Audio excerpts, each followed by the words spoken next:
Hi everyone, I'm Raoul, the CEO and co-founder of Real Vision. But today I'm going to talk to you in my guise as CEO and founder of Global Macro Investor, my institutional research service. And also, I also provide research for macro insiders in the Real Vision Pro tier. And a lot of people have seen this research. What I'm going to come out with is what I think is the most important things for everybody to understand. This is my perspective. We're in an extraordinarily complex world right now where we're seeing supply shocks that we haven't seen since possibly World War II, or certainly since the 1970s. We've just had a pandemic and everybody's scrambling to figure out what the hell is going on. Where is this going? Are we going to get a recession? Now, I'm also, as part of this, to double check my thinking, because I'm very out of consensus, I'm going to check it with literally the best analysts in the world that I know, and they're appearing over the next 2 weeks on Real Vision. In addition, the world's best money managers. So, I'm talking to Dwight Anderson, who's probably the best commodity hedge fund manager in the world, Pierre Andoran, the world's best oil trader, Cathie Wood, one of the greatest technology minds. All of these people, I want to get their opinions. We're going to cover bond markets. We're going to cover the macro backdrop. We're going to cover everything for everybody and for me, because I want to figure out what's going on and test my framework. So I'm going to talk you through my framework and how I'm seeing things now. And it's different to many. So just settle back, grab a drink. There's going to be a lot of charts, a lot of information, and there's a lot more behind this. This is not just a few things I pulled together. This is years of work. And a lot of this framework I've been laying out in Real Vision Pro for the last 12 months and in Global Macro Investor as well. So let's start. The issue right now is inflation. This is the thing that everybody's talking about and everybody's fearful of. Is we've never seen inflation like this, well, not since the 1970s. So if you look at the chart of CPI now, you can see we're at levels of 8%, which is something we can't get our heads around in this apparently deflationary or disinflationary world. How did this happen? Was this the money printing? Now, I've talked at length about this in other Real Vision content and written a lot about it in Global Macro Investor and Macro Insiders. My view is that the persistent inflation of the 1970s that you can see on this chart was actually driven by demographics. When the baby boomers came into the population in the largest number in history of, let's say, 30-year-olds all buying their first house, first car, and everything else together, we had a demand shock. We also had supply shocks as well from the Arab oil embargo in 73, 74, and then going into the Iran crisis in 79. So we had a double. We had a massive demand shock and a massive supply shock. This time around, I think it's different. This time around, we have a supply shock because essentially the pandemic had shut a lot of things down. So that was the supply shocks of trucking and moving goods around and manufacturing, and factories weren't open. And so you had to bid for higher prices to get stuff. And then there's the issue of underinvestment in commodities themselves. So what's happened is, as the world's reopened, we don't have enough ability to produce commodities at scale. Then we throw in the Russian crisis, the war in Ukraine, and we've taken commodities out of the market. It's created this very heady mix that is really scary right now for everybody. And I'm going to talk you through why I think that we are at peak inflation fears and the world is about to change towards low growth and inflation coming down, and what that might mean to you, your portfolio, the economy, and to asset markets. So the next chart I've got is the year-on-year rate of change. Everything in financial markets is about rate of change. It's not levels. Now, the rate of change of inflation is still going up, but commodity inflation has been going down and fast for a period of time. That will feed through to CPI. So this is the all commodities year on year. But one of the things we've been talking about is food commodities. So the food commodity chart, people have been talking about global food shortages. And I don't really have time in this piece because it's going to take a lot of time to get through what I've got to get through. But that's not 100% dyed in the wool. I'm going to be speaking to people like Dwight Anderson to figure out, okay, how scary is the food situation? Could we end up with global food shortages? We're going to end up with some shortage for sure. A lot is going to depend on this harvest in the West, and also whether they use food as a weapon against Russia or not, or whether foodstuffs can continue to flow as they did even when we had the Cold War with Russia. People really don't want to create this food situation, but we've got problems with fertilizers, all sorts of stuff. But the year-on-year rate of change is coming down. And that means that CPI is going to come down. Doesn't mean your food price is going to get cheaper, but it means the rate of change becomes less shocking. The other part was the supply chain issue that created inflation. And supply chains are starting to ease everywhere. Now, we have a situation in China that, again, makes this world bloody complicated because we don't know how long the Chinese situation with COVID and the shutdowns are going to last and what it actually means, whether those pictures of all the ships in the ports of Shanghai are going to create supply chain issues or whether they're more normal. You know, again, we can't really get all of our news flow from Twitter. We need to do the homework on it. And when I look at, for example, in the US rail car loadings, you see this chart, rail car loadings year-on-year rate of change have collapsed.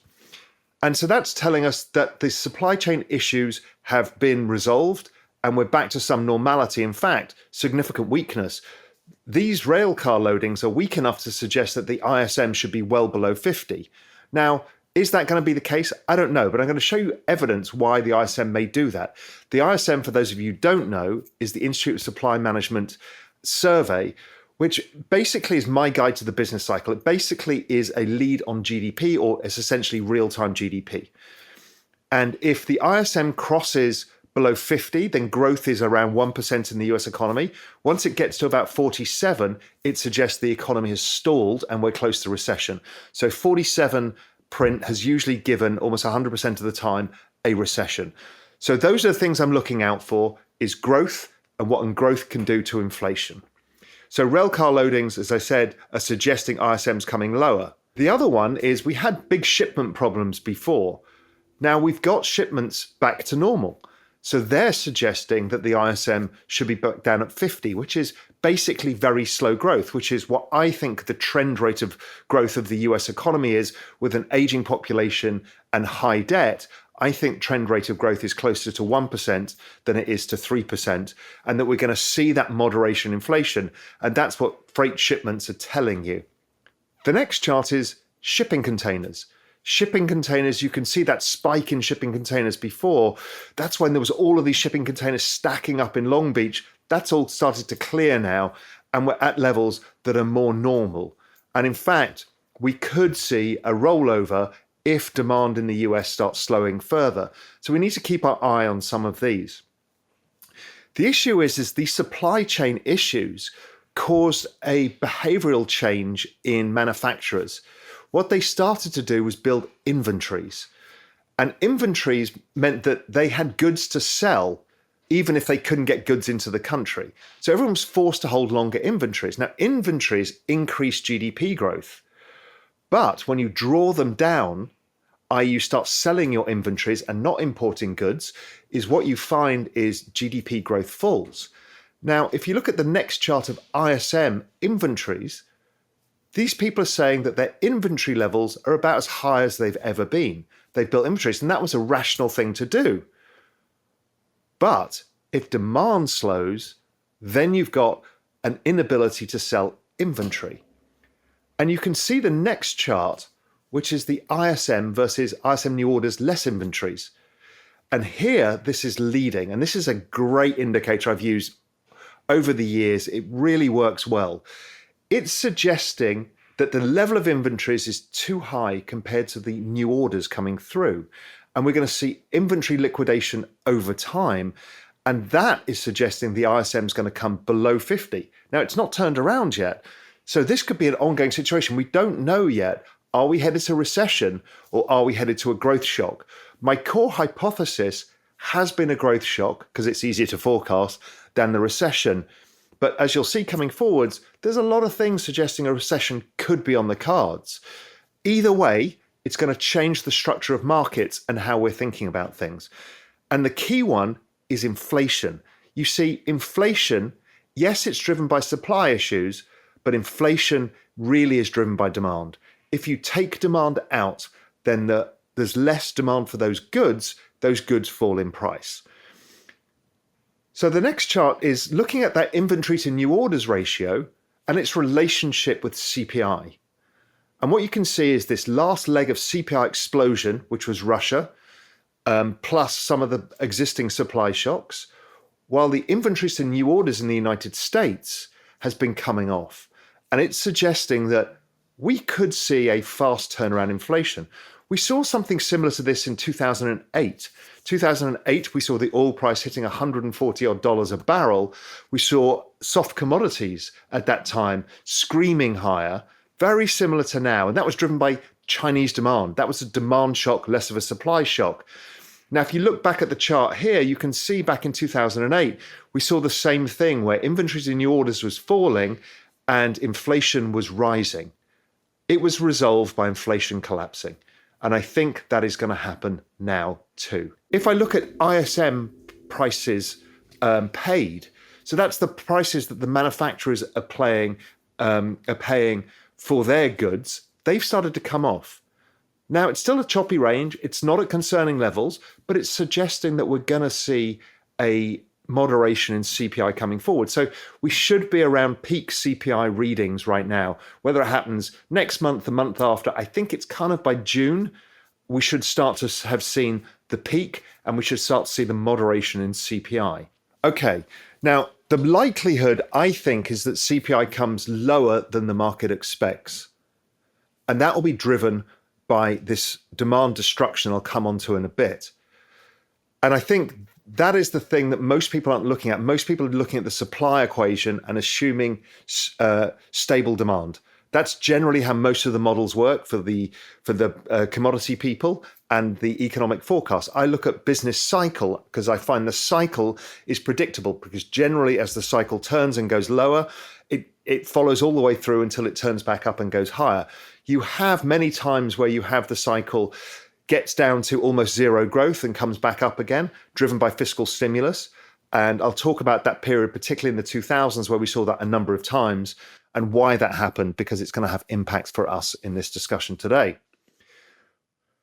But what I've said to people is you need to understand what higher prices does to people. If you're not raising wages or you can't raise prices as a corporation, the high prices that you've got are demand destruction. They're a tax on consumers and businesses.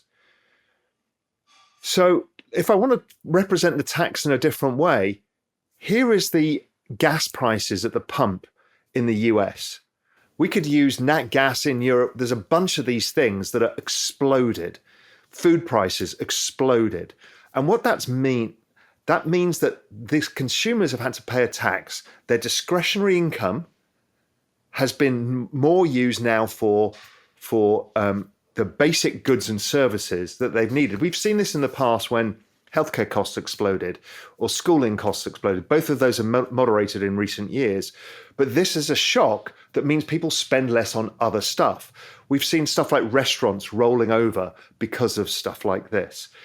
The question is also, does demand destruction start destroying the demand for commodities? I wanted to understand demand destruction, whether it can change the price of oil as well. Could this be the thing that saves the markets from this hugely tight supply is lowering demand? Does that cause a big pause in the commodity rally or even a decent size reversal? I'm looking at the chart of oil and I don't know which way it goes, but it's looking to me that this is the GMI crash pattern. And the GMI crash pattern is it makes a peak, it then kind of messes around a bit, it creates a floor. When it breaks that floor, price accelerates lower. If that is the case, then again, it's going to add to my story that inflation is going to moderate because of demand destruction, and that the global economy is slowing faster, and it's going to change some of the equation. Now, it may not change the food equation because food is a basic good. You demand less. Demand is inelastic. So we need to wait and see what happens with the summer and the planting season and all of that. So here's a chart that I stole from somebody else, which from Alpine Macro. And what they did is constructed a growth tax. This is based on the dollar, oil price, and interest rates. And they look at it versus ISM. Now, this is really concerning. And this is the point I've been trying to get across to people. I've been explaining it on Twitter. I've been explaining it in Real Vision Pro Macro and Macro Insiders, is that it's suggesting that the ISM really could collapse. This one's saying it goes to 42, which is a full and decent sized recession. Now, these data series are volatile. It doesn't always go tick for tick, as you can see on the chart. It gives you the general direction, and that the probability of crossing 50 is pretty high right now. So I would take that seriously and concerningly, that the forward-looking growth is going to decelerate so rapidly that people are not prepared for it yet. And we've seen this in China. So the next chart here is the Chinese credit impulse. Chinese credit impulse has led the world economy for a while, because China's a huge part of the global economy. Now, we know that China's been tightening credit, and what we saw is a recession essentially in China. Now, Chinese never report negative numbers, but we've got essentially a recession in China, and they're starting to stimulate now, but it leads the world by 12 months. And the Chinese economy suggests we're going to get a full recession in the US. This maps to the global PMI too. Europe is pretty close to recession already. The German forward-looking indicators are suggesting that. And that is again driven by demand destruction of the higher inflation. We're also in Europe likely to see some sort of controls over the use of energy as they struggle with this shift of energy use into away from Russia into other areas. They're going to have this very high period of prices. And I think we're going to see demand destruction and forced demand destruction by shuttering or rationing some of the energy supply to some of the manufacturers. I mean, these are the extremities of the time, but when you've got war on your doorstep, the Europeans of all people understand the sacrifice that needs to be made. So I think that is something, I'll talk a bit more about the sacrifices in Europe in due course when it comes to stimulus, which I think is the net outcome as ever. Now, when I look at other forward-looking data, I use the ECRI. We have Lakshman a lot on Real Vision, and he's my business cycle expert. The ECRI, the Economic Cycles Research Institute, their weekly indicator year on year has been falling very sharply and has come to very moderated levels, and is following pretty much what I'm saying now, that I worry that if it starts to cross zero, then we're getting close to a contractionary phase. It's not there yet, but the warning signs are coming because of the speed of the decline. The only good sign is if I just take the index itself, not the year on year, it's not declining. It's been going sideways. And that suggests that maybe we avoid the recession. Maybe what we've got is a growth shock. Now, growth shocks are really normal after recessions. We get the big whoosh after recession. The fiscal stimulus comes through, it all comes through, then the fiscal stimulus fades off, and what we tend to see is growth come back down again. We tend to see the central banks stopping trying to tighten and stuff like that, and I'll come on to that later. And then the economy recovers. It kind of, people fear a second double dip recession, and it doesn't happen. That's still kind of my base case.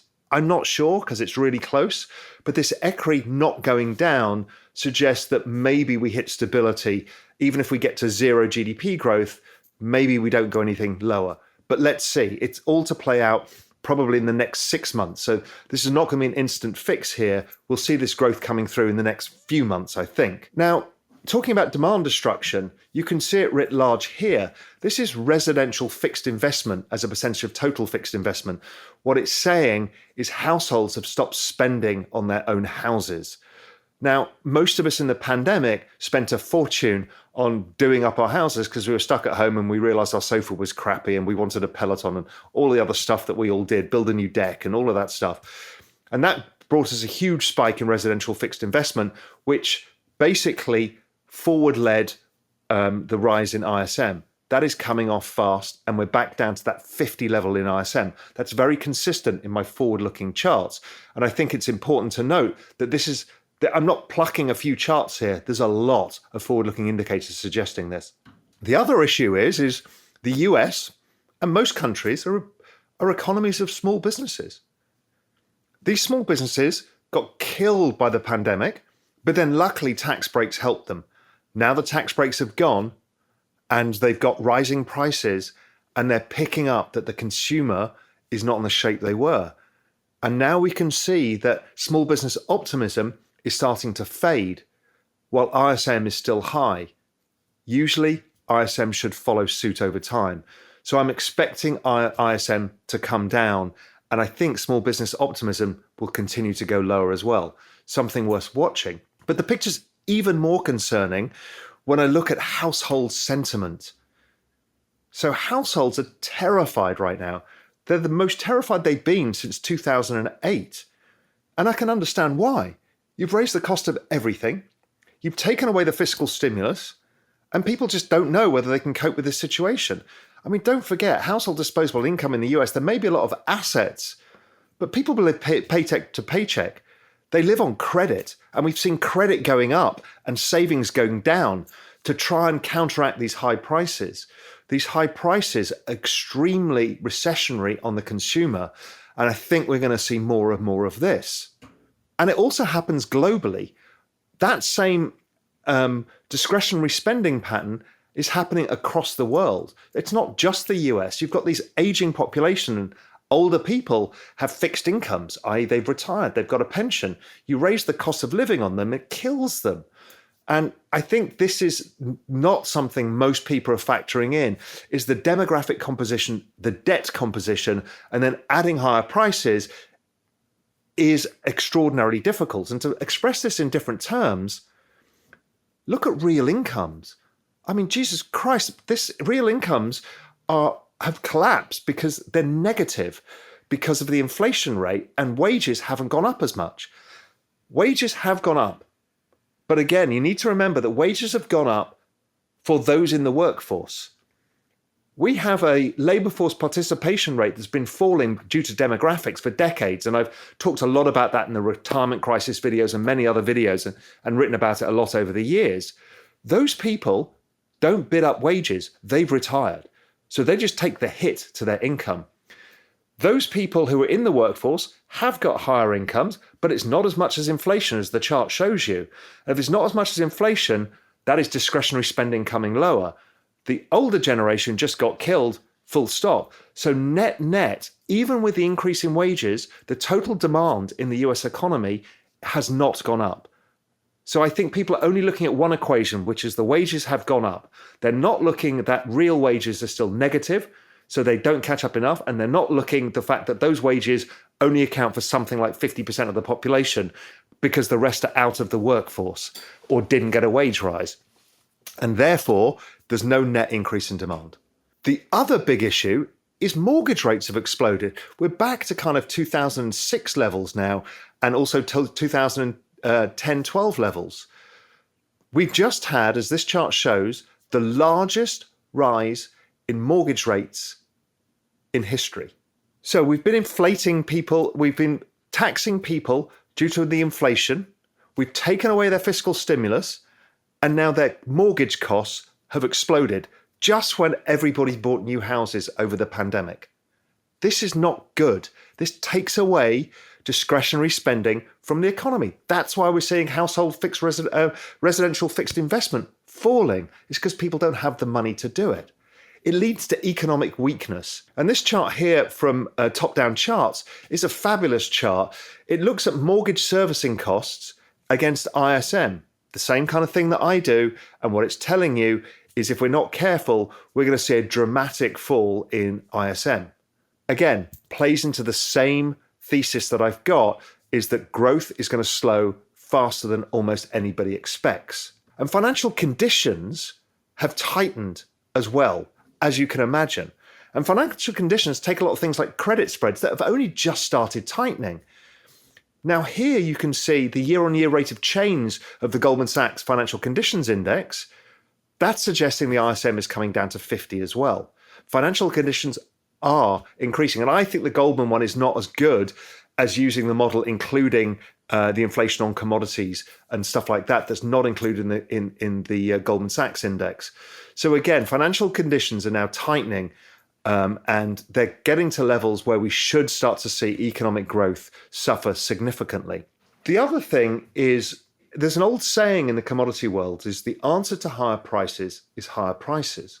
What does that mean? It means demand destruction. If you raise prices enough, I stop buying. And that is what we see with this next chart. So the PPI, Producer Price Index, so that's the price that manufacturers are buying, raw materials for. That went up a lot. On this chart, it's inverted, and it leads by 18 months. It leads by 18 months inverted, and it suggests that ISM is going to collapse based on this rise in prices. Because what happens is their margins get killed, they can spend less in the economy, there's all impacts on the economy itself. And that tells me that they're probably going to be buying less commodities going forwards due to demand, which is why it moderates the price of commodities, which is one of the reasons why I'm starting to look at the price of oil and starting to think, okay, this could start to be a problem. Now, the issue is with making this video is I'm making this on Monday, the 25th of April. We have to edit it, get it out, and you'll get it the following Monday. Prices, well, it may well have moved a lot. Oil may be down 10%, maybe up 10%. I don't know. But I'm not talking about the short-term moves here. I'm talking about, could oil come back down to $70? I think that's reasonable. Now, that's quite a big fall from here.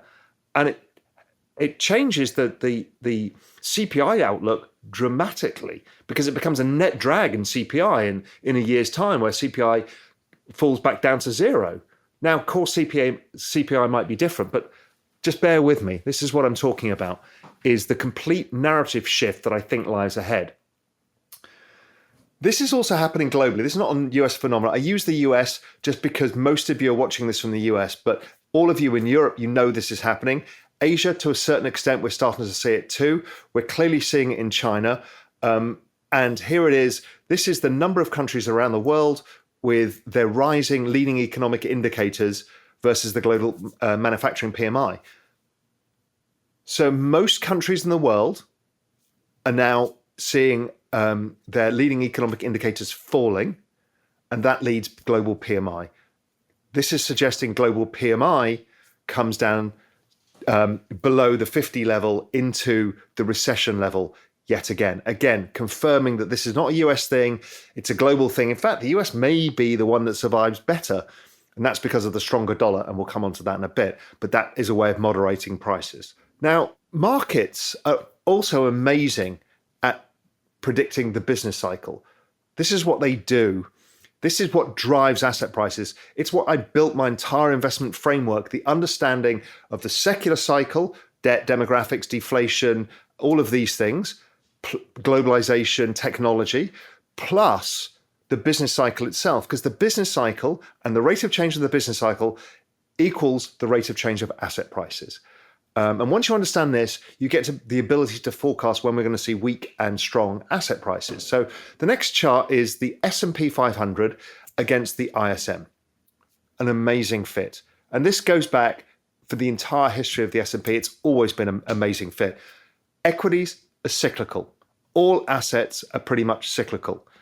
And so what it's saying is the S&P currently, and today we're at 4,200, that is suggesting that the ISM is going to get down to 50. If we break lower, and again, I can't tell what this week is going to do, but we're in a very kind of precarious setup where we could see another 20%, 10%, 15% downside in the S&P. Now, that would start suggesting that the ISM is going to start going below 47, which is recession. So equities are screaming at you that this is happening. And everyone says, well, equities aren't off their high enough. Doesn't matter. It's the rate of change that matters the most. That's the true correlation here. Now, the dollar is cyclical. In fact, the dollar probably drives the cycle. The dollar is the big daddy of the global macro world. It is the denominator for the world's goods and services. The dollar has been going up. The dollar is a global wrecking ball. When the dollar goes up, the business cycle goes down. And when the business cycle goes down, the dollar goes up. It's a feedback loop. It's not just about interest rates. People get it so wrong. Interest rates are a part component in dollar. Interest rate differentials are a part component. Flow of funds, M&A activity, all sorts of things go into what drives the dollar. But the business cycle and the dollar are highly correlated. And the dollar is telling you that the ISM is going to see some sharp falls coming into the summer, and that the narrative is going to shift very quickly from, oh my God, inflation, to, oh my God, growth is slowing. And then it's going to morph, much like 2008 did, is forget about inflation, look at growth. And then, oh, inflation's coming down as well. Oh, we need to stimulate. Those are the paths that we get to. Whether we get all the way down there, we'll talk about that in a bit. But I think it's there is a decent probability. Now, what is interesting to me is I usually say bonds are the truth. But for the first time ever, bonds are just following the ISM as of today. Normally, they tend to give you some sort of outlook. So bonds are not consistent with the S&P and not consistent with the dollar. This is to do with if you remember the chart we showed of CPI versus the ISM inventories and new orders, it kind of disconnected. And the reason it disconnected is the Russia situation and the inflation fears around that and the market struggling to price it. So the bond market is currently not pricing economic weakness. And I'm suggesting that CPI is going to fall as well. So I'm kind of focused on bonds. You've started hearing me talk about it. I had one shot in Macro Insiders. I bought some calls in TLT. I was too early. I'm often early. But I think we're getting very, very close to the bond market taking everybody out and shooting it by yields falling fast. Because everybody is one way, because they're all betting on ongoing inflation and the chart of truth. And we'll come on to the chart of truth in a bit. You see, the narrative in people's heads is the 1970s. That's when we had inflation. We're going back to the 70s. So I went back and looked at the 70s, the period that looked most similar. The period that looks most similar is 1974, the Arab oil embargo. The Arabs basically took oil out of the economy and said, you can't have it. Now, what that did was drive up the price of oil. Same with the Russian situation now. And what happened was CPI exploded. It went up from about 3% and went up to 12%. Very similar to the kinds of numbers we see now. Now, what happened was exactly what I'm expecting. As CPI peaked, the economy cratered. And the ISM, as you can see on this chart, fell to its lowest level in history of 30. Because the global economy ground to a halt. It couldn't deal with the supply shock and demand collapsed. Bond yields went down super fast again. They rose later in the 70s because, again, we had the Iran situation with oil, but we also then had the baby boomers coming into the workforce. That is not a repeat setup. We do not have the same again. We don't have a step change in demand. We have the ongoing demand of the global economy. There is no step change. So I don't perceive that can happen. There are supply issues, and I'll talk a bit about the commodity supply issues more. And my conversation with Dwight Anderson and Pierre Andurand will cover that in more detail. I think both of their points is that the issue with supply in commodities is going to lead to demand destruction and a recession, and that will reset the scenario for a period of time, whilst the technology and the investment in the sector starts to try and build extra capacity. How possible that is or not, we don't know. Do we have another rise in commodity prices in another cycle? Or if this cycle this is just a pause and not a full recession, and we go back, do we see commodities go up again? Possibly. Do commodity stocks do well? Is this a secular commodity cycle? Probably. But I'm not sure that that's the only game in town. I'm not sure it's the 1970s. But we'll come on to that in a bit. So what are the Fed going to do? This is what everybody's focused on. The Fed are going to tighten. They've already raised 25 basis points. Everyone's like, well, who cares? They need to rise 50. They need to rise 100. They need to rise 11 times. But you guys don't get that the bond market's already done it for them. We actually don't need a central bank. The cost of capital rose globally at an extraordinary pace. The Fed is irrelevant. The Fed funds rate, who cares? Everybody in the world who has a mortgage has seen their mortgage rate go up if it wasn't fixed. Every single person who borrowed at the low at 2% interest rates, that's basically every family office, every corporation, everybody is seeing a massive increase in debt service costs. It's already happened. The rate rises have happened already. And so what the Fed do is irrelevant. They're behind the curve, but the curve does it anyway. Do you need the Fed? I mean, that's a very good question. But anyway, the Fed also have the balance sheet. The next chart is the chart of the balance sheet, which is the white line, and periods in the boxes, which are the periods where the Fed balance sheet was stable, i.e. didn't grow, no QE, or we had quantitative tightening when they started reducing the balance sheet. So the periods were 2010, after QE1, the Fed stopped. What happened? The blue line shows yields fell fast. Second time, they then restarted QE, yields rose. Yields rise in QE because forward-looking expectation is growth and inflation. So then we get to 2011, everything looks like it's okay, the Fed pause. The Fed paused with QE. One, it's now stopped, and guess what? Bond yields collapse. Then they start stimulating again because they're worried about the economy and what the after effects of the financial crisis are. And eventually, back in 2015, they pause again. They pause again, and yields start falling. They start falling in anticipation of the pause because it was well flagged. Then the Fed start talking about QT.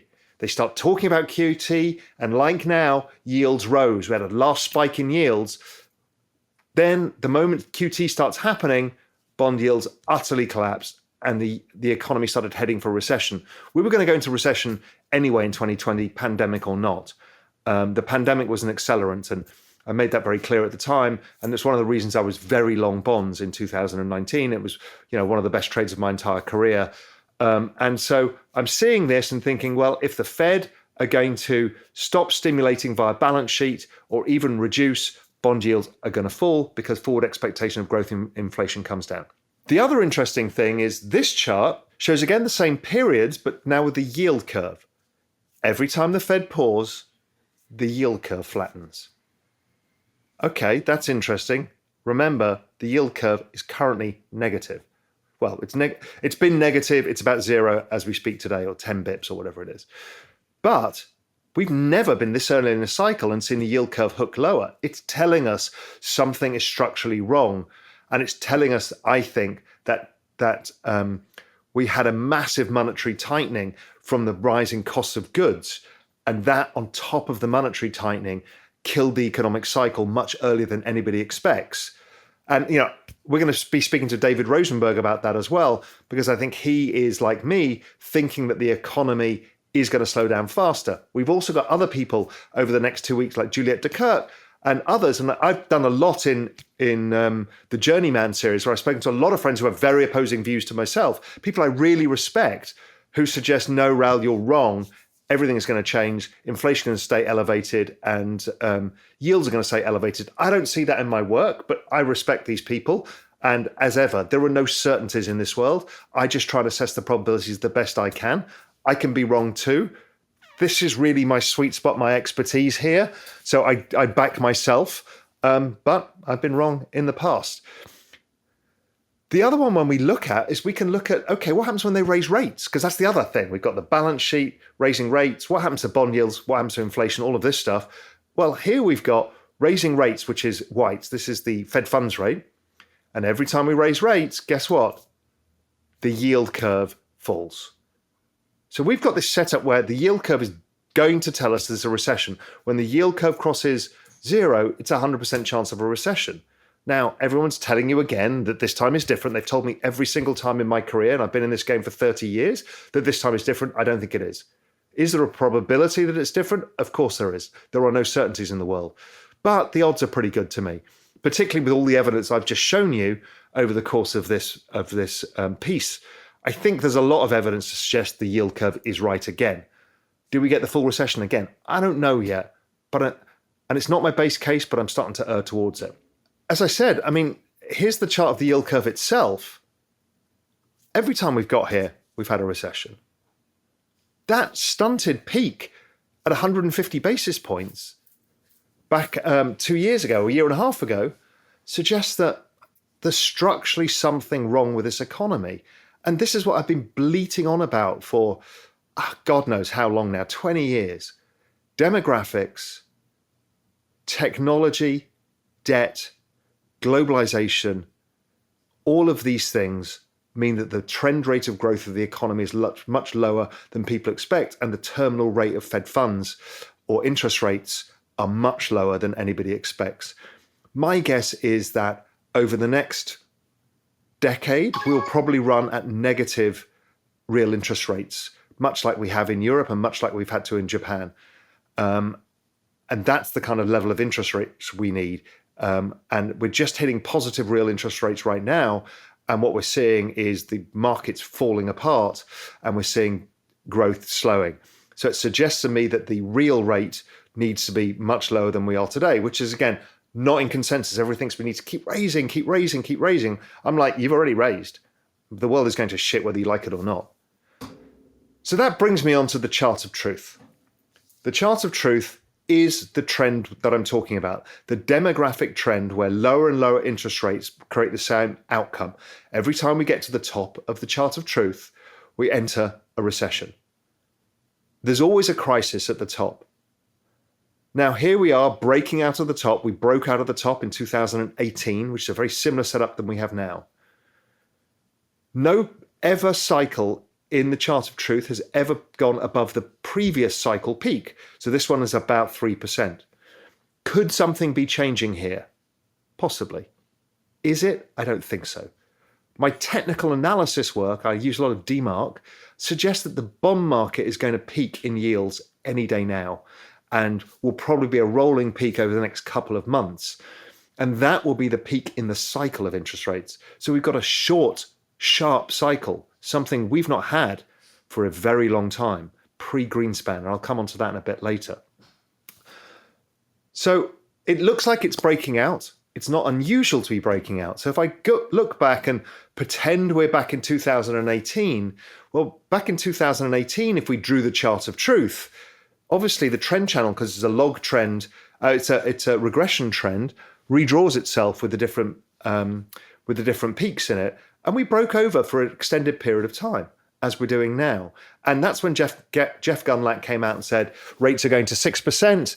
And a lot of people would say to me, you know, that everything has changed. We're going to exceptional inflation. And I said, no, we're going to demand destruction. Because back in 2018, we had a very similar setup to now. Economic growth was falling. I started nibbling at the bond market. We got the first phase of that, and the real money was made in 2019. Probably plays out similar now, but it might be sharper and quicker. So I'm not sure. You see, people have a memory of bad times. They've got a recency bias, and the 70s is their framework. That's the framework everybody looks at. We're going back to the 70s. Everybody needs to be Volcker. I mean, even the bloody Federal Reserve are dropping Volcker's name like, this is what we need to do. We don't have anything similar in setup to the 1970s. The argument, however, is extremely valid, but I think it's wrong. The argument is globalization is in retreat. So supply chains are going to be continually under pressure that's going to push up prices over time. I think that's probably true, but I'm not sure the rate of change is going to go up. So are prices going to go reset at a higher level? Most likely. Rebuilding local supply chains and factories, bringing energy back to Europe or bringing factories to the US creates demand and is inflationary because you're building stuff. So fixed investment, which has been lagging for decades, nobody was investing. Maybe that comes back and that creates stimulus in the economy that is inflationary, competition for, cement and copper and all of those things. Sure, wages going up at the expense of profits. So a lot of people think, wages are going to keep getting bid higher, and the shift from wages, from capital to labor is an ongoing trend. The other one is there's a secular rise in commodity due to underinvestment. And the other one is fiscal policy is the new big thing. And fiscal policy is inflationary by nature, and it's ongoing. And therefore, we're going to see a higher level of inflation than we've seen in the past.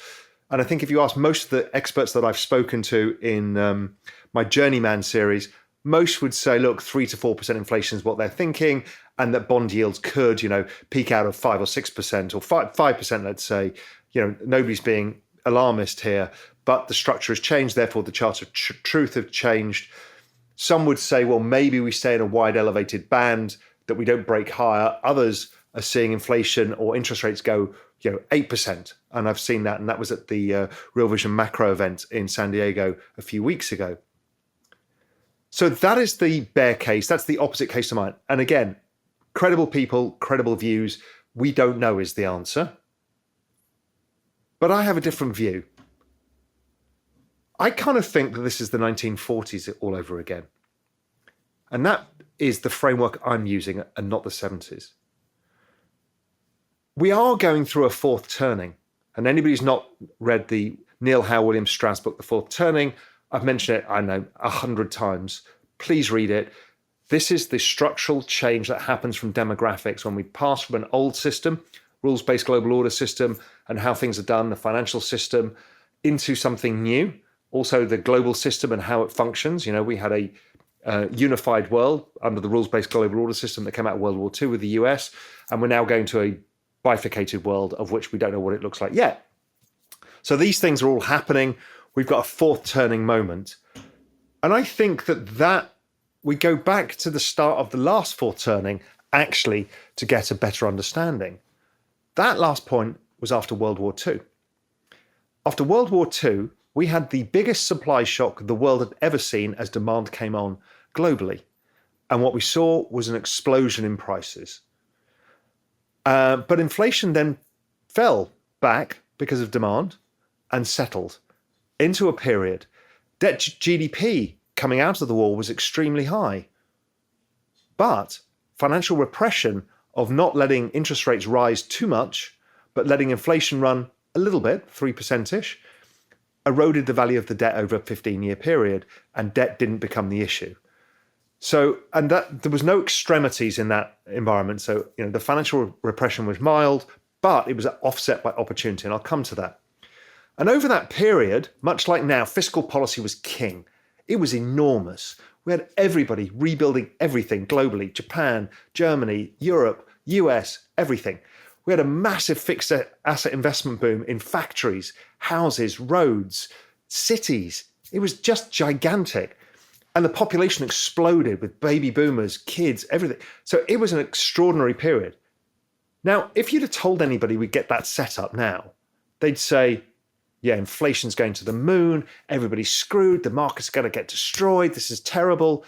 That was not the 1940s and 50s at all.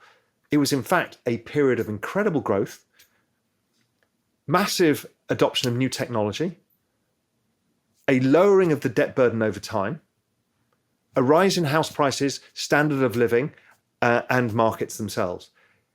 And yields didn't explode higher. It went between 1% and 3% for the entire period. I think that's what we're going to get to now.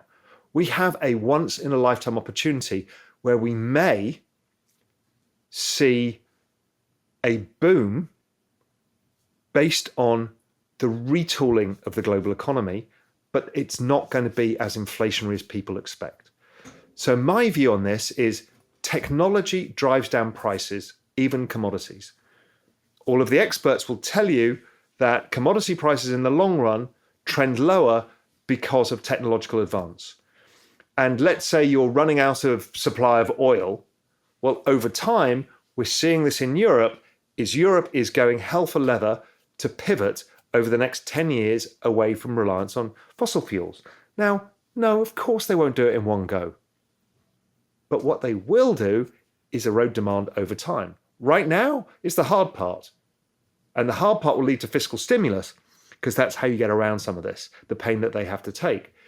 But technology is lowering the cost of everything. It's going to lower the cost of computing power. It's low the cost of transport. It's lowering the cost of factories, manufacturing. It's lowering the cost of data. It's lowering the cost of energy. It's lowering the cost of everything. So that offsets the issues with supply chain and some of the other structural issues. There is no excess demand for commodities in general. We have standard demand driven by population growth. We're not bringing China into the world equation. That's what we got last time around. We had a commodity secular bull market. We may get a commodity secular bull market, but I think the rate of change won't be as extreme as we've been seeing now. And so it'd be less inflationary in nature. And the issue really is in supply. And supply over time will get solved. Now, we don't know what the Russian situation is going to be and what happens with some of those. Do we block Russia out permanently? What are the solutions? Can we invest in Iran? Can we invest in Venezuela? I don't know the answers to these things. But over time, I have been surprised by human ingenuity and how we solve these issues. So I don't think there's a demand shock for commodities. Could India create a demand shock later in the decade as the majority of its population starts reaching 30 to 32 years old? Yeah, that's possible. They're a huge importer. Let's see. We'll wait and see, and that may be the end of the next cycle. Inflation ends the cycle, and maybe India's inflation and the Middle East, who've all got young populations, maybe that causes it. I think it's not now, though. There's also massive investment taking place in domesticating supply chains, but you've got to understand the nature of that. I mean, you could see it from Elon Musk. There are very few workers in these factories.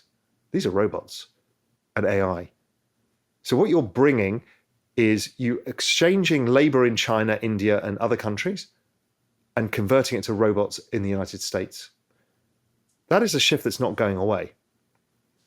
And it actually helps with an aging population because you have less people in the workforce over time. The labour force participation rate falls, which I've talked about. But it doesn't make it easy for people who don't have transferable skills. And don't forget, AI is coming for everybody.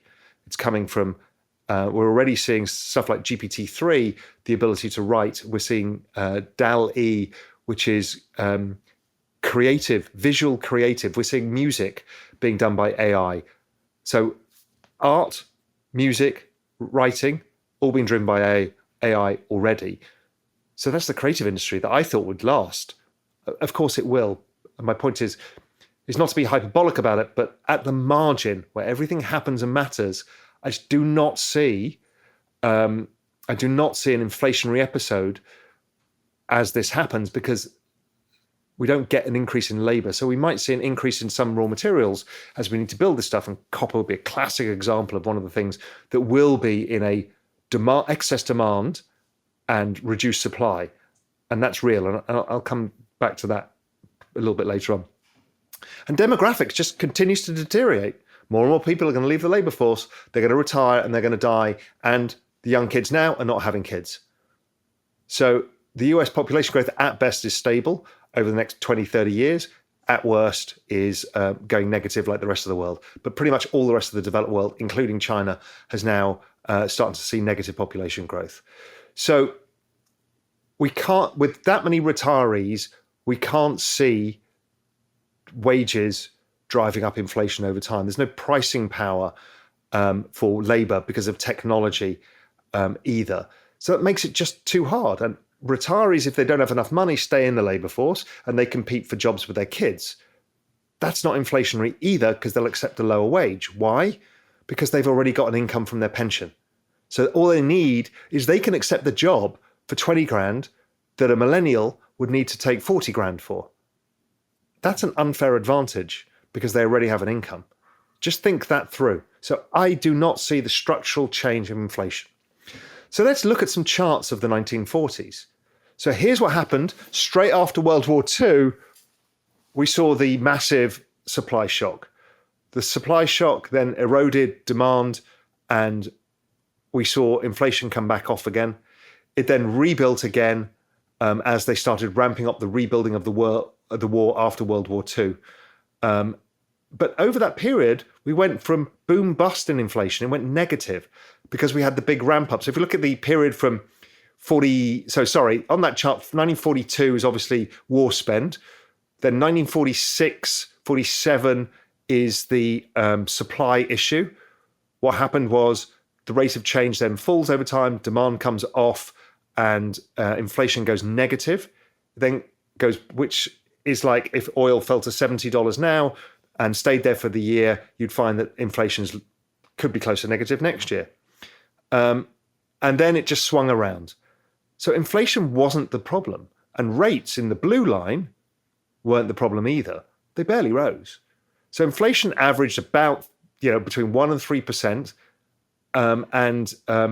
And what we saw was rates didn't go up significantly. So the debt was eroded. So negative real rates, which is what I said to you earlier, I think is the likely outcome. Negative real rates is incredibly positive for the equity market. Here's the equity market, the S&P. The S&P back then was much growthier because we had new growth industries like all coming out of the US. So growth tends to do very well with negative real rates, obviously. So here we go. And over that period of time where we had supply shocks, we had financial repression, the equity market went up 700%. I think we have a very similar setup in technology from the mass technology adoption of the exponential age. I know many people don't even like the exponential age, and I'll come on to some of that a bit later because they don't want to see the change. Well, you can only be a commodity guy. You can't be a growth guy. Well, maybe you can be both. And I kind of think that this next decade is you can be long some commodity companies, particularly I would love to be long copper because they're using copper to generate electricity and you need massive amounts of it. But I also think technology is relentless and Metcalfe's law plays out, and that the ongoing rise in commodity of these technology stocks are logarithmic in nature, and that we are getting close to that situation. And the 1940s and 50s told me that. But I do think that if you remember that chart above from the 1940s and 50s, inflation swung around. Why? It swung around because monetary policy wasn't used as much as fiscal policy. And I think we're going to see it play around this time around. Fiscal policy has become king, and we've discovered a new tool, which is direct transfer payments, which is what I think Europe is going to do to offset the high cost of the Ukraine war on commodity prices, oil and stuff like that. It's going to give households checks in due course, and it may give businesses checks too. That is direct stimulus to the people as opposed to this blanket stimulus that we've been more used to. And I think we'll see ongoing quantitative easing anyway out of Europe. But the point being is if you're not using interest rates because they're all stuck basically at zero, it looks like the US is barely going to get above that. I don't think the US is going to get much below, let's say, much above 1.5%. But that remains to be seen. But I think, therefore, if it's fiscal, you're going to get these swings. Because fiscal boosts the economy, then the fiscal wears off and the economy slows down, and fiscal boosts the economy, it slows off. That's what the world used to look like. The great moderation that we've seen since kind of the Greenspan era of 87, when he started using interest rates as the weapon to fight the business cycle more proactively, that period of time we saw the economy flatten out. And I always said, listen, we need to be careful because to suppress volatility leads to hypervolatility. We suppress the natural volatility of the economy by allowing interest rates to build up debts. That debt buildup was the cushion for the global economy. And what happens is when debt blows up, it really blows up. Then we started using the central bank balance sheets. That was the new move, quantitative easing. But now we've got a situation where even then, I think it's going to be more in line with fiscal stimulus driven by government balance sheets, and that leads to a more volatile world. So look, here's the chart of GDP in the US going back to 1947. You can see the great moderation where GDP growth was much more subdued. GDP has been falling over time. The trend rate, as you can see, it's been falling since the 70s. But we also found that GDP was less volatile. But prior to that, it was more volatile. We had a business cycle and it cleared the market better. It cleared the imbalances better. And I think we might be going to that. So look at this post-2020 world, right? The massive sell-off, the massive peak. I think we come back, maybe we go negative GDP again, and then maybe we go back up again. So it feels like you've dropped a rubber ball off a tall building. So you get a lot of bounces and eventually things stabilize a bit more. And I don't know what the natural order will be in due course. But I think we've got a different world, a world of fiscal policy plus the central bank balance sheets trumping interest rates.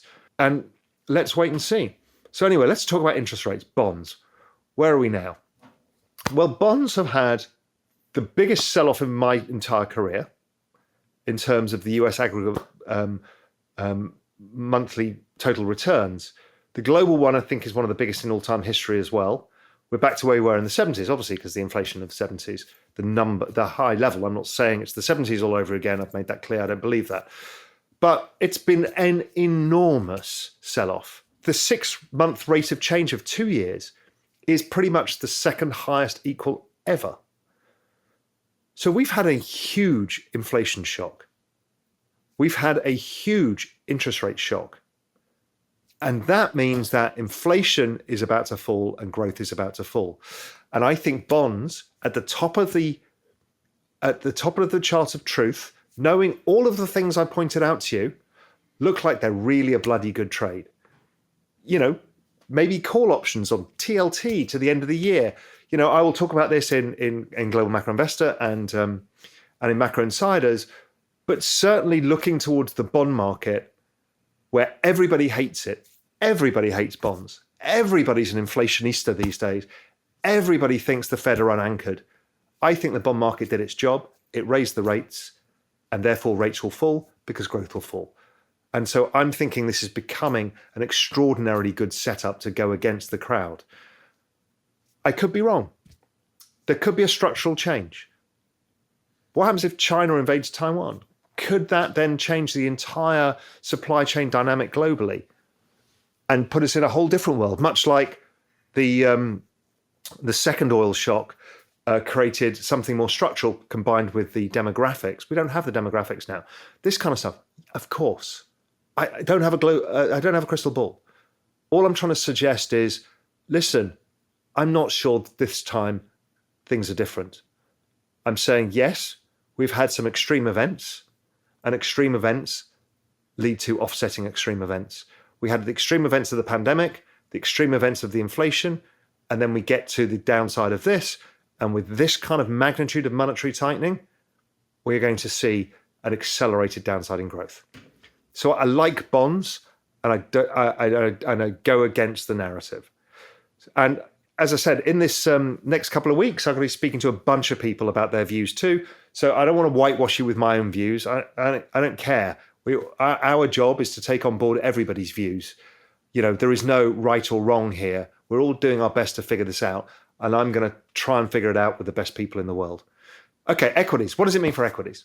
Well, we've kind of seen this playbook before. Now, again, the markets may move over this week, and there's nothing I can do. I'm traveling to the Bahamas to the FTX crypto conference, so I can't redo these charts over that time or redo the narrative. But I've been using these charts for a year now, for 6 to 9 months in GMI now. This is what happened in 2009 to 2012. In 2010. 2010 is when we stopped QE1. The market sold off. It created this kind of W pattern. We had a growth scare, and then the market took off as people realized that the central bank were going to have to re-put QE back out, and the equity market took off. We're forming a very similar pattern now, carving out that new low right now. It looked like it would have been a bigger head and shoulders top and the world was going to end, much like it looks like today, but it failed. It just took out a low, rallied, retested, and then took off. Okay, let's look at 2015-16. That's the next time we really saw the same setup. This time, the Fed would talk about raising rates. 2016, they said, we're going to raise 4 times this year, and we're going to do it 25 basis points. They managed 1 and had to stop. Because what happened is the market fell apart. And growth slowed again because of the reasons I've talked about, because the bond market had already tightened for them. What happened there was it did this W pattern again. We had this kind of growth fear that went on in mid-2016. And then when it became apparent that the Fed were going to pause, which is I think is going to happen from the summer onwards in the US, and I think it's going to happen in Europe too, what happens is the equity market took off and screamed higher. Then we go all the way into 2018. Now, 2018 is even more similar to now. And what happened then was we had quantitative tightening and we had interest rates rising.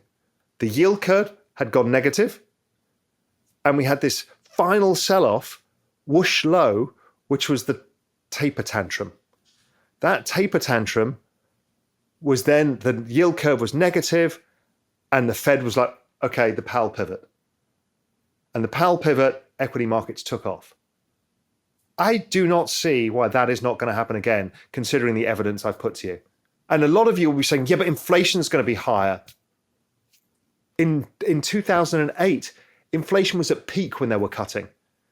Inflation is in the rear view mirror. Future inflation based on what's happening in 3 years' time, that's a whole different issue. Cyclical inflation is always lagging. Core inflation lags that even further. So if it's lagging and the forward-looking growth indicators are falling, then I think the probability is the Fed are not going to go as far as people think. Then the bond market's wildly fucking wrong. And the equity market is an enormous buy. And what becomes really interesting to me is, what do you buy here?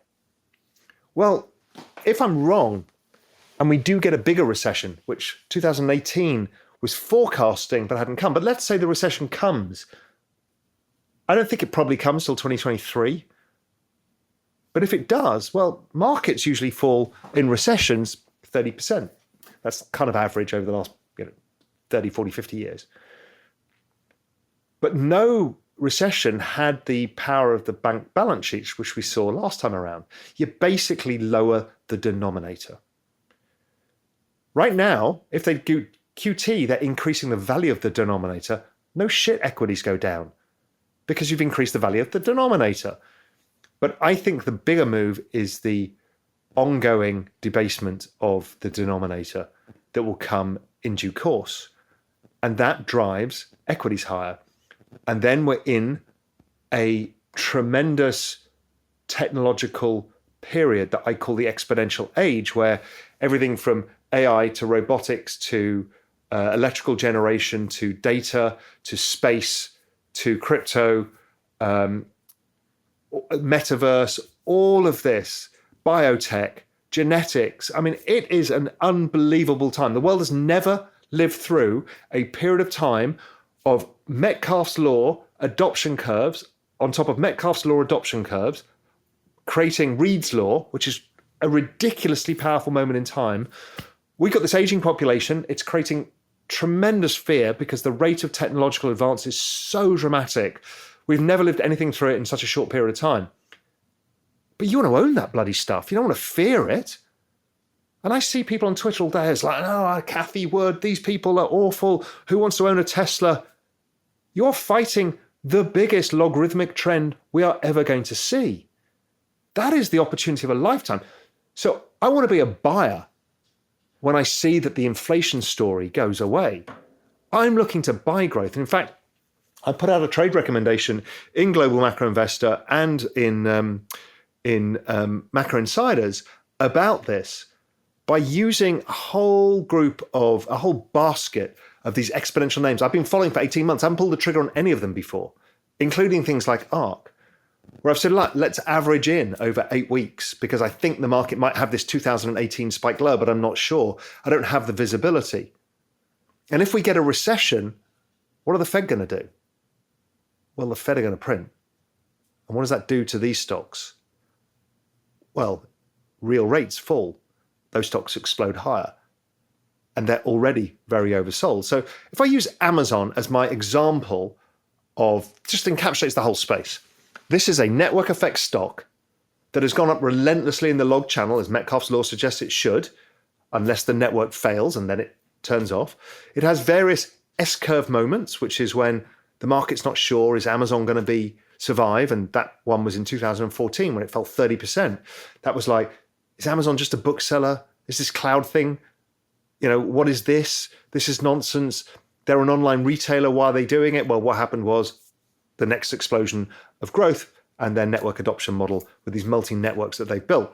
So you get these sharp sell-offs. They tend to go to 1 or 2 standard deviations oversold, or they trend sideways. So Amazon is basically 2 standard deviations oversold by doing nothing recently because growth names have been hurt, and it's been relatively hurt. And so you should be a buyer, not a seller. And a lot of you will be saying, yeah, but inflation has changed everything. Inflation does not change the technological advance or the rate of adoption of networks. I'm sorry, it just doesn't do that. And so if these networks grow and revenue models increase, and all of these are proven over time that revenue comes, then any sideways trending is a correction and they should be bought. So the other way of looking at it is I looked at the NASDAQ. It's 2 standard deviations oversold versus the Fed balance sheet. This is to now take into account the denominator effect. What are we supposed to be really looking at here? And the NASDAQ is now cheap. So the NASDAQ is cheap in where it should be. I think that is interesting. Can it get cheaper? Of course it can. But is it close to finishing? Yeah, I think it pretty is. I want to buy stocks into weakness. I want to buy exponential age. The kind of names I'm looking at, without giving everything away, is Tesla, Meta. Meta's fascinating. Everybody hates it. It's breaking through the log channel. It's 3 standard deviations oversold. Either that network is failing now, which it could be because people don't like it, or their pivot is going to get rewarded, much like Amazon in 2014. I kind of not going to fade Facebook. And I know that's a bad thing to say, but I'm here to make money, not to have a philosophy on life. ARK. I'm interviewing Cathie. I really respect Cathie. I can't stand the way people just don't like her because of technology and people fear technology. I just think it's unfair. Now, she constructs her portfolios and the stocks that she picks, yeah, she needs to own that, and that's fine. And she does. The construction of the portfolio is different. I'll talk to her about that. But I really think she is right. I think her and the other one is Scottish Mortgage Trust, who are probably the single best technology investors on earth based out of London. Sounds pretty boring, Scottish Mortgage Trust, but look at the chart. These guys are amazing. People like this, they're now 2 standard deviations oversold. Reliance in India, incredible company, building network on top of network. It's a sleeping giant that nobody even knows. It's the next $1 trillion company. The crypto companies like Coinbase, Galaxy, these are network adoption models, and they've been massively oversold because of the inflation episode, which is why crypto got oversold too. I'll come on to crypto in a bit. So, semis, biotech, robotics, gaming, metaverse, they're all in the buy zone. So I constructed a basket, which is the GMI Exponential Age Index of a whole bunch of these equally weighted. And what you can see is we had the massive sell-off that got very oversold back in 2020, as everything did. We saw the enormous bull run. It's a bubble phase. And then what happened is we got to pretty much 2 standard deviations oversold. Now, do we hit this 2 standard deviations in the next few weeks by another sell-off? Possibly. We don't need to get there. But the point being is, even if we stay below the average line, the red line, we will end up going up because that's the adoption. And if you get central bank balance sheets doing stuff, you'll get accelerated and we'll go to the 2 standard deviations overbought and the upside is enormous. So, if I look at this chart right now, that is currently at 60, if you were to just hit the top of the channel in 2024, you're at 200. Okay, that's pretty good. I'll take that. And these are long-term buy and hold. This is an opportunity we've not been given since 2020. So anyway, I love that. And sentiment in equities couldn't be worse. Look at this chart from my friend Northman Trader. Sven put that chart out recently. That's the AAII Bull Index. People have never been more bearish. Probability of the market collapsing further into some structural bear market that everybody's freaking out about, pretty slim, but it's possible. Okay, moving on. I told you there was a lot to get through. There's a lot to get through. This is my whole macro framework. This is what it takes to have a macro framework that's robust, that's not just based on 1 or 2 data points. And all of these have got an enormous amount of work behind them, years of work and thousands of other charts. I mean, Remy and I, Remy Tito, who was a co-founder of Real Vision and also works with the Global Macro Investor, we've got thousands of charts in our database and a hugely robust and deep framework, both cyclical and structural. The dollar is basically the financial conditions index. The dollar seems like it's still going up. Financial conditions index tightens financial conditions, brings the ISM lower, brings growth lower. So the dollar is the key variable, as I always say. Watch the dollar, because the dollar is the wrecking ball. So how's the wrecking ball doing? Well, for a while I've been saying, when it got to the bottom, I'd say it's going to go at least to the top of the range. That was my bet. So here's the DXY, and here we are at the top of the range. Do we break on first go? Normally not. Normally you touch it, you pull back, you go into the middle of the range, then you go. I.e., the dollar event could be a 2024 event or a 2023 event. I don't know. Maybe it just goes higher now. I'm currently short euros. If you look at the chart of euro's on a 50-year trend or 40-year trend. Now, those of you who say, well, the euro didn't exist then, this is the imputed euro that Bloomberg do based on the relative weightings of the basket that created the euro. So it's about as good as we've got, and it's breaking. And that worries me that the euro goes to 80 cents or so, or maybe even 70 cents. So I've always had that target, and I've been short the euro structurally since 2011. The other big one is the yen. I've been looking at this chart for 5 years thinking, oh my God, the yen's forming an inverse head and shoulders low. Japan is the largest savings nation on earth. This yield curve control and printing of money to buy bonds has pushed the currency lower. Now, does that stop because inflation moderates? Probably. But are the Japanese going to start sending more of their savings abroad? Well, that chart tells me this thing could go to 200. Japanese dollar yen going to 200 is an extraordinary shock to the world and the reallocation of capital. What does it mean for Japan? I don't know. I don't know because I've not seen this kind of magnitude of event before. Now, these are monthly charts. They can take years to play out. So I don't think it's next week's issue.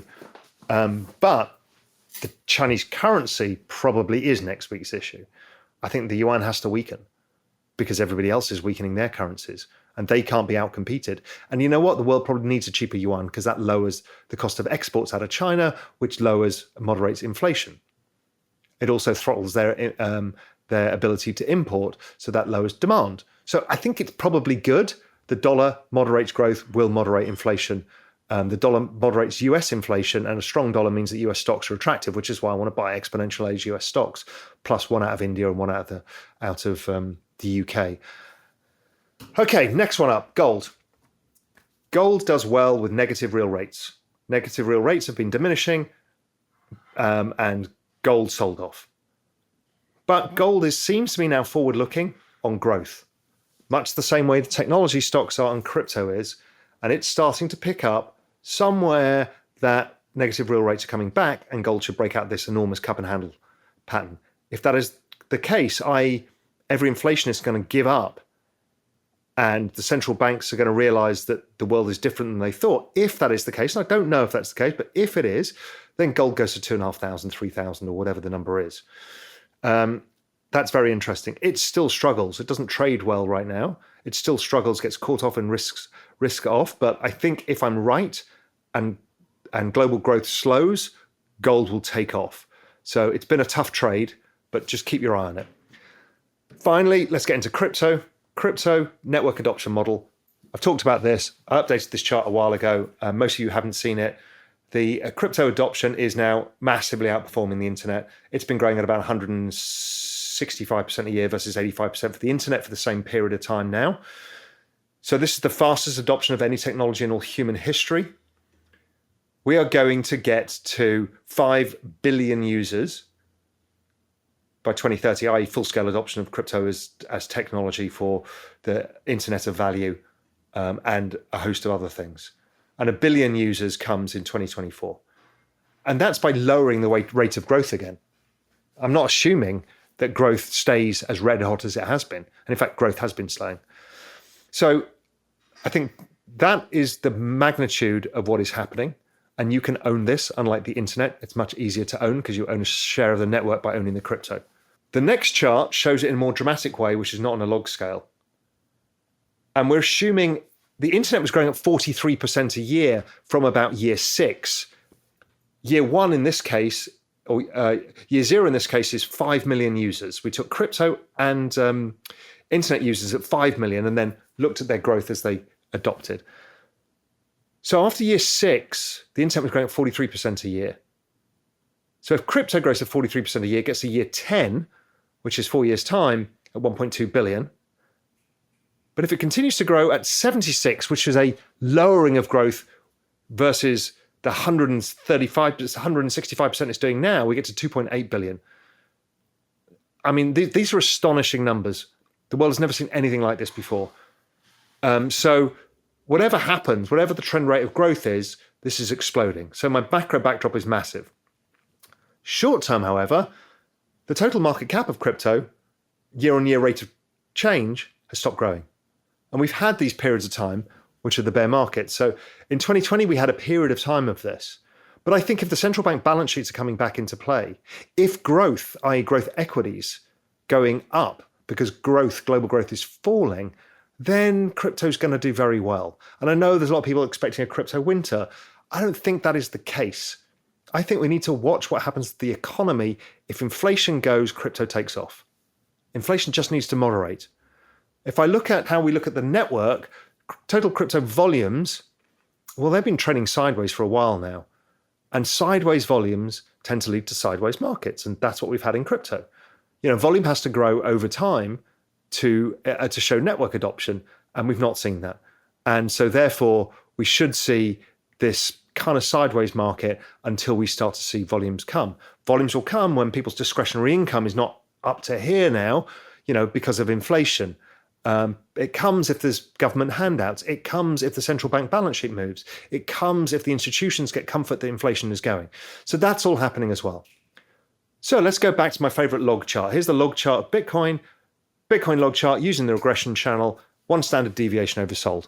One standard deviation sold is as big an oversold as crypto as Bitcoin ever gets. So we should be buyers, not sellers. I mean, could it go lower? Possibly. Probability, no. So I think you should be a buyer and seller. We're looking for this inflection point of this, maybe the ETF, maybe the ETH 2.0 staking. That's going to change the dynamic of this market. And if inflation numbers are falling and growth is falling, you want to own crypto.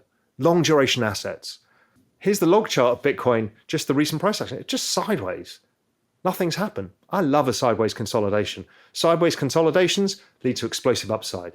Now, does it go lower, hit the bottom of the channel? Probably, possibly. Don't know, don't care. Because I'm in this trade for the long run, because the long run, you need to ride the exponential log channel. And I prefer ETH than Bitcoin because here's the ETH Bitcoin cross. It's a running flag, and normally that resolves with an upside break. So we should see a significant outperformance of ETH over Bitcoin over time. And it's been doing that in recent times, even as Bitcoin sold off. Okay, so I'll pause for breath. I've gone around the world. I have not covered emerging markets. I've not covered half of my framework. I've not covered the monsoon theory. I've not covered exponential age in depth. I've not covered all my work on inflation and demographics and structural views. I've not covered all of the stuff from the 1940s and 50s, why it differs to the 70s. I've not done any of that. I've just tried to give you the most I can in the shortest period of time. Inflation is peaking. It has caused demand destruction. Growth is slowing fast. We may get a recession. I don't know. Doesn't really matter. The outcomes are the same. There's a period of transition that we've got to go through. The transition is inflation to slow growth. And I think the market may take every position out and shoot it. Everybody's invested in oil, mining companies, cyclicals, anything might get shot in this equation. So we need to be really careful. Transitions are very dangerous points. So be careful over this next few weeks, maybe month or two, where we start seeing the transition as the market gets comfortable with what the new view is. I think the Fed go on pause, and I've said this all the way through since last year. They'll probably pause by the summer. I still think they do. Let's wait and see. I think they are. As I said, I want to be looking to buy growth. I want to be looking to buy bonds. Haven't pulled the trigger on bonds yet. I'm close. Started pulling this averaging in over 8-week period for the growth stocks. Gold, I cut my gold position recently. I've had it on for a long time. I just, I'm worried that it's going to get caught up again in another correlation one sell-off. Gold hasn't done as well as crypto. I prefer the crypto bet, but as part of a portfolio, those of you who want to own gold prefer it, I think it's going to do very well over the next, 5-6 years. So, load up into any sell-offs. Crypto, ditto. I mean, my views on that. And the commodity story, it is real. Copper is structural shortfall and will be for at least a decade, maybe longer. Will we find other ways of conducting electricity at scale? Probably. But that doesn't alleviate the problem now. We don't have enough copper. We can't get it out of the ground fast enough. And that's the issue. We've got this massive ESG revolution going on, and I think it's right, and we should be doing it.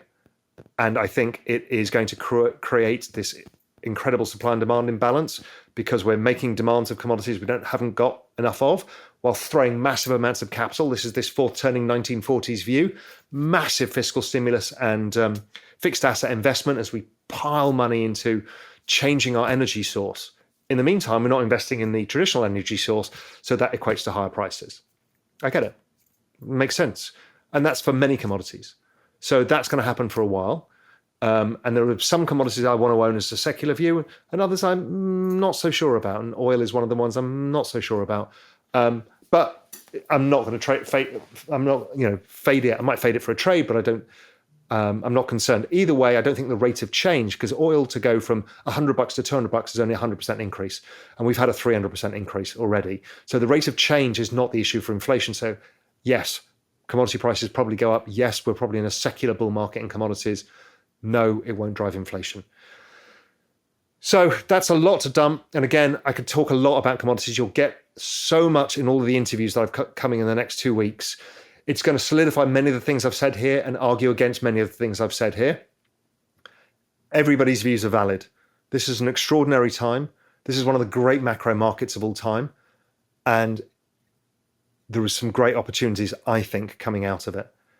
We've brought some of the single best money managers in the world to come on the platform. It's an absolute privilege to get these people on. And I expect you to invest your time in it, take notes from everybody, figure out your own framework, and then navigate these times. At best, you'll protect your capital. At worst, you'll protect your capital. At best, there's a huge opportunity out there. Anyway, good luck, everybody. I know these are scary, difficult, complicated times. This is what macro is all about. This is what we live for. This is what we're here to navigate. So we're going to try and navigate it the best we can. We hope you enjoyed the video. At Real Vision, we help you understand the complex world of finance, business, and the global economy with in-depth analysis from real experts. Join the revolution at realvision.com.